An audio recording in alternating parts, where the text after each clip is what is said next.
আমির নিযুক্ত হবেন তার গুণ কটা থাকতে হবে? 4টা গুণ থাকতে হবে। 1 নম্বর গুণ হবে তিনি অন্যান্যদের চেয়ে বেশি বড় আলেম হবে। ইসলামের জ্ঞানে অন্যদের চেয়ে বেশি জ্ঞানী হবে। ইসলামের জ্ঞানে যিনি জ্ঞানী তাদেরকে ইসলামী পরিভাষায় আলেম বলা হয়। বুঝে থাকলে বলুন, মুসলমানদের দলের আমির হবেন ডাক্তার না আলেম? তা আলেমকে আমির না বানায় ডাক্তারকে আমির বানাইছো, তোমরা কোন ইসলাম প্রতিষ্ঠা করতে চাও? মুসলমানের আমিরের জন্য যে প্রধান 4 গুণের দরকার, 4 গুণের 1 নম্বর হলো অন্যদের চেয়ে বড় আলেম হতে হবে। তুমি যাদের আমির হবে তাদের সকলের চেয়ে বড় আলেম তোমাকে হতে হবে, 1 নম্বর গুণ। 2 নম্বর গুণ হলো আমিরের আমল অন্যদের চেয়ে ভালো হতে হবে, তুলনামূলক। আমিরের আমল অন্যদের চেয়ে ভালো হতে হবে। 3 নম্বর গুণ, উদ্ভাবনী শক্তি সম্পন্ন হতে হবে। নতুন নতুন সমস্যা দেখা দিলে কুরআন হাদিসের আলোকে তার সমাধান বের করার যোগ্যতা থাকতে হবে।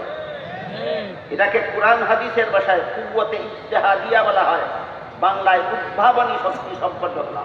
যা আমিরের 3 নম্বর গুণ। আমিরের 4 নম্বর গুণ হলো কন্ট্রোলিং পাওয়ার।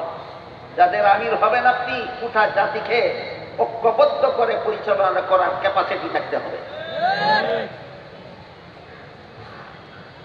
কথাগুলি বুঝে থাকলে বলুন, আমাদের সমাজে যারাই যাকে আমির বানায় গুণের বিবেচনায় বানায় না দলের বিবেচনায় বানায়? আমি যে দল করি সেই দলের জন্য যিনি নিবেদিত প্রাণ তিনি আমার দলের আমির। আলিম হইলে হইল না হইলে না, এটা ইসলামী আমির নয়, এটা মন গড়া আমির। ইসলামী আমির না মন গড়া আমির? মন গড়া আমিরের দ্বারা জাহাজ চলে না। মন গড়া আমিরের দ্বারা আমির হতে হবে ইসলামী আমির। সেই আমির হবে সরকারের বিকল্প। আমির নিযুক্ত হওয়ার পরে সরকার যদি সন্ত্রাসীদের পক্ষ অবলম্বন করে, বেঈমান কাফিরের পক্ষ অবলম্বন করে, এমতাবস্থায় সরকারের বিকল্প হিসাবে 4 গুণ বিশিষ্ট আমির যদি নিযুক্ত করা হয়, তখন এই আমিরের অধীনে গোটা জাতি সন্ত্রাসীদের বিরুদ্ধে জেহাদ করবে, যুদ্ধ করবে। এর জন্য আরো 3টা শর্ত আছে। আমির নিযুক্ত করার পরও সন্ত্রাসীদের বিরুদ্ধে জেহাদ পরিচালনার জন্য আরো কটা শর্ত আছে? 3টা শর্ত আছে। 1 নম্বর, আল্লাহর উপর পূর্ণ ভরসা থাকতে হবে। 1 নম্বর, আল্লাহর উপর পূর্ণ ভরসা থাকতে হবে। 2 নম্বর, যুগোপযোগী অস্ত্র সংগ্রহ করতে হবে, যেই অস্ত্রের দ্বারা শত্রুদের অস্ত্রের আক্রমণের মোকাবেলা করা যায়। যেই অস্ত্রের দ্বারা শত্রুদের অস্ত্রের আক্রমণের মোকাবেলা করার মতো অস্ত্র থাকতে হবে। 3 নম্বর, যুগোপযোগী প্রশিক্ষণপ্রাপ্ত সেনাবাহিনী থাকতে হবে।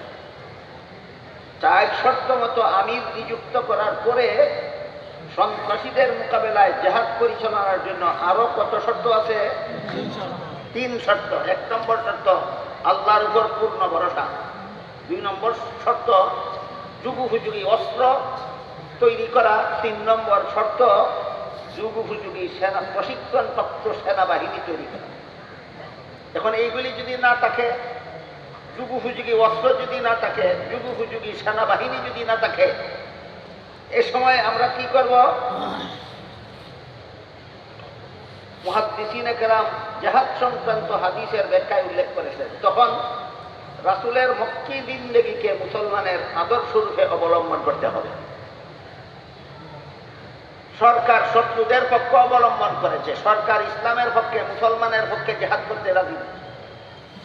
এমত অবস্থায় আমরা যদি 4 শর্ত বিশিষ্ট আমির নিযুক্ত করতে না পারি, অথবা আমির নিযুক্ত করতে পারলাম যুগোপযোগী অস্ত্র সংগ্রহ করতে না পারি, যুগোপযোগী সেনাবাহিনী জোগাড় করতে না পারি, এমত অবস্থায় শত্রুদের মোকাবেলায় যুদ্ধের মাঠে চলে যাব না মক্কি জিন্দেগিকে আদর্শ রূপে গ্রহণ করব? হ্যাঁ, মক্কি জিন্দেগিকে আদর্শ গ্রহণ করতে হবে।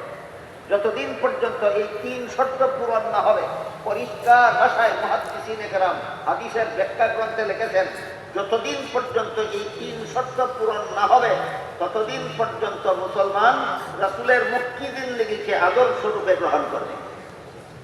এখানে এসে মক্কি জিন্দেগির আদর্শটা একটু বোঝা লাগে। রাসূল করিম সাল্লাল্লাহু আলাইহি ওয়াসাল্লামের কাছে তার 40 বছর বয়সে ওহী নাযিল শুরু হয়েছিল, কুরআন নাযিল শুরু হয়েছিল। কুরআন নাযিল শুরু হওয়ার পর থেকে তিনি আরো 13 বছর মক্কা শরীফে অবস্থান করেছিলেন। এই 13 বছরের মক্কায় অবস্থানকালীন পবিত্র জিন্দেগিকে সিরাতুন নবীর পরিভাষায় মক্কি জিন্দেগি বলা হয়। এই 13 বছরের মক্কি জিন্দেগিতে বেদিন কাফিরেরা মুসলমানদের উপর অবর্ণনীয় জুলুম অত্যাচার চালিয়েছে, ভর্ষক জুলুম অত্যাচার চালিয়েছে। এই অত্যাচারের বিবরণ দিয়ে সারা দিনে সারা রাতে শেষ করার নয়। আমি শুধু দুটি উদাহরণ আপনাদের সামনে তুলে ধরছি। একবার রাসূল করিম সাল্লাল্লাহু আলাইহি ওয়াসাল্লাম তায়েফ গেলেন দ্বীনের দাওয়াত দেওয়ার জন্য, ইসলামের দাওয়াত দেওয়ার। তায়েফবাসী দাওয়াত তো গ্রহণ করলই না, রাসূলের মক্কায় ফেরার পথে বৃষ্টির মতো পাথরের ঢিল নিক্ষেপ করল নবীর শরীর মুবারকে। সন্ত্রাসী কাফেরদের ঢিলের আঘাতে আঘাতে রাসূলের শরীর মুবারক ক্ষতবিক্ষত হয়ে জখম হয়ে রক্তে লাল হয়ে গেল। এমত অবস্থায় রাসূল একটি গাছের নিচে বসে পড়লেন। আল্লাহ জিবরিল ফেরেশতা পাঠিয়ে বললেন, আমার বন্ধুকে বলো তায়েফবাসী যে দুর্ব্যবহার আমার নবীর সাথে করেছে, তিনি যদি এর প্রতিশোধ চান তাহলে আমি তায়েফের দুই প্রান্তের দুই পাহাড় একত্রিত করে তায়েফবাসীকে নিষ্পেষিত করে দেব।